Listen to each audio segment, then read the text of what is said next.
अस्सलाम वालेकुम, welcome to lively cooking. आज हम बनाएंगे ज़बरदस्त सा स्पाइसी बीफ रोस्ट यानी कि तला हुआ गोश्त, चटपटा सा, बहुत ही झटपट बनने वाला ये गोश्त आज हम बनाएंगे। बहुत ही ज़बरदस्त सा बनता है। ईद उल अज़हा जैसा कि करीब है तो आप इसे बनाकर रख सकते हैं, आप इसे मैरिनेट करके रख सकते हैं और जब चाहें आप इसे बना सकते हैं। इसके लिए सबसे पहले हम लेंगे अच्छी क्वालिटी वाला बीफ। यहाँ पर मैं ज़्यादा बना रही हूँ इसलिए मैं 2 kg बीफ के चंक्स ले रही हूँ। अगर बहुत ज़्यादा मोटे हों तो आप बीच में से इसे कट करके पतला कर लें, लेकिन आपने इसे बीच में से कट करना है और इसकी जो विड्थ है यानी कि बड़े बड़े चंक्स हैं वो आपने छोटे नहीं करने, थोड़े से बड़े पीसेस ही रखने हैं।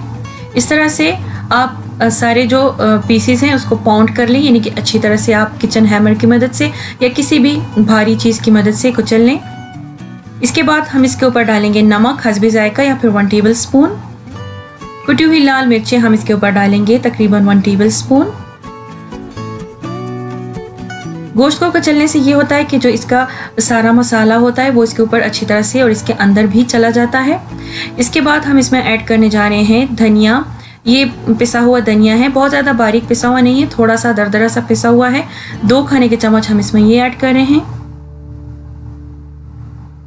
भुना हुआ और कुटा हुआ जीरा हम इसमें ऐड करेंगे तकरीबन 1 टेबल स्पून। काली मिर्च का पाउडर तकरीबन आधा टेबल स्पून। सुर्ख मिर्च का पाउडर 1 टीस्पून या फिर टेस्ट के हिसाब से, क्योंकि इसमें हमने कुटी हुई लाल मिर्चें भी ऐड की हैं। टर्मरिक पाउडर यानी कि हल्दी पाउडर तकरीबन 1 टीस्पून। इसके अलावा मैं इसमें ऐड करूंगी सिट्रिक एसिड। ये जो है गोश्त को गलाने में बहुत ही हेल्पफुल है। इसके अलावा हम इसमें ऐड करने जा रहे हैं 1 टेबल स्पून अदरक और लहसुन का पेस्ट। दही हम इसमें डालेंगे 3 खाने के चम्मच भर के। थिक वाला दही आपने लेना है। अगर दही में पानी हो तो वो पानी आप छान लें दही से और 3 खाने के चम्मच भर के हम इसमें ऐड करेंगे। इसके बाद हम इसे करेंगे अच्छी तरह से मिक्स।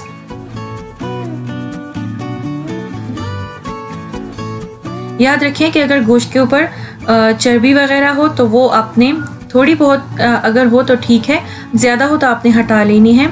यहाँ पर मैंने इसमें ऐड किया सोया सॉस तकरीबन 1 टेबल स्पून। साथ ही हम इसमें ऐड करेंगे विनेगर या फिर लेमन जूस, सिरका या लेमन जूस 1 टेबल स्पून। और अब इन सारी चीज़ों को अच्छी तरह से हम मिक्स करेंगे। मिक्स कर लेने के बाद हम इसे कवर करेंगे और मैरिनेशन के लिए छोड़ देंगे तकरीबन ओवरनाइट के लिए। अगर आपने इसे जल्दी कुक करना हो यानी कि 1-2 घंटे में, तो फिर आपने इसमें तकरीबन 1 टीस्पून कच्चा पपीता ऐड करके रख लेना है और 2 घंटों बाद आप इसे कुक कर सकते हैं। लेकिन मैं इसे ओवरनाइट के लिए छोड़ रही हूँ, इसलिए मैं इसमें कच्चा पपीता ऐड नहीं कर रही। ये ऐसे ही बहुत ही ज़बरदस्त सा गल जाता है, कुक हो जाता है। याद रखें गोश्त से आपने चर्बी वगैरह हटा लेनी है, जो कि सख्त सी चर्बी होती है तो वो आप हटा दें, ज़्यादा बेहतर है। कवर करके अब हम इसे रख देंगे ओवरनाइट के लिए, मैरिनेशन के लिए। इसके बाद मैं इसे करूंगी प्रेशर कुक, यानी कि हम इसे प्रेशर कुकर में डालेंगे और साथ ही हम इसमें डालेंगे तकरीबन आधा ग्लास पानी। अगर नॉर्मल आप इसे पॉट में यानी कि देचकी में आप इसे गलाना चाहते हैं तो आप 1 गिलास पानी यूज़ कर लें। पानी इसमें खुश्क होना चाहिए, यानी कि गोश्त हमारा गला हुआ होना चाहिए और पानी खुश्क होना चाहिए, तो इसलिए मैं इसमें थोड़ा सा ही पानी ऐड कर रही हूँ। इसमें गोश्त भी अच्छी तरह से गल जाएगा और जो पानी है वो भी ज़्यादा नहीं रहेगा। तो आधा गिलास हम इसमें पानी ऐड करेंगे और तकरीबन 15 से 20 मिनट तक हम इसे प्रेशर कुक करेंगे मीडियम फ्लेम पर।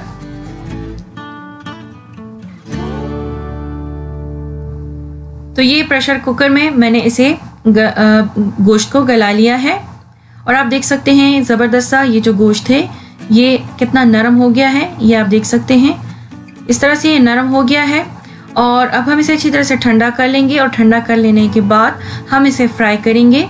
डीप फ्राई नहीं करना, क्योंकि डीप फ्राई करने से गोश्त जो है वो श्रिंक हो जाता है। तो इसी तरह थोड़े से ऑयल या फिर घी में आपने इसे फ्राई करना है। यहाँ पर कुछ पीसेस जो थे वो टूट गए थे गोश्त के, क्योंकि बहुत नरम हो चुका होता है ये गोश्त। तो यहाँ पर मैं ऐड करी हूँ इसमें पका हुआ गला हुआ गोश्त। तो इसे फ्राई करने में बहुत ज़्यादा टाइम नहीं लगेगा, बहुत ही कम टाइम में ये फ्राई हो जाता है। हाई फ्लेम पर हमने इसे अच्छी तरह से कलर आने तक फ्राई करना है, और जैसे ही इसका कलर आना शुरू हो जाए तो हम इसे डिश आउट करेंगे। इसे बहुत ज़्यादा आपने कुक नहीं करना, वरना गोश्त जो है वो सख्त हो जाता है। तो इसे जूसी रखने के लिए इसे बहुत ज़्यादा आपने फ्राई नहीं करना, बस इस तरह से देखें इसका कलर आ गया है, और बस अब हम इसे डिश आउट करेंगे। तो ये ज़बरदस्त सा हमारा तला हुआ गोश्त तैयार है।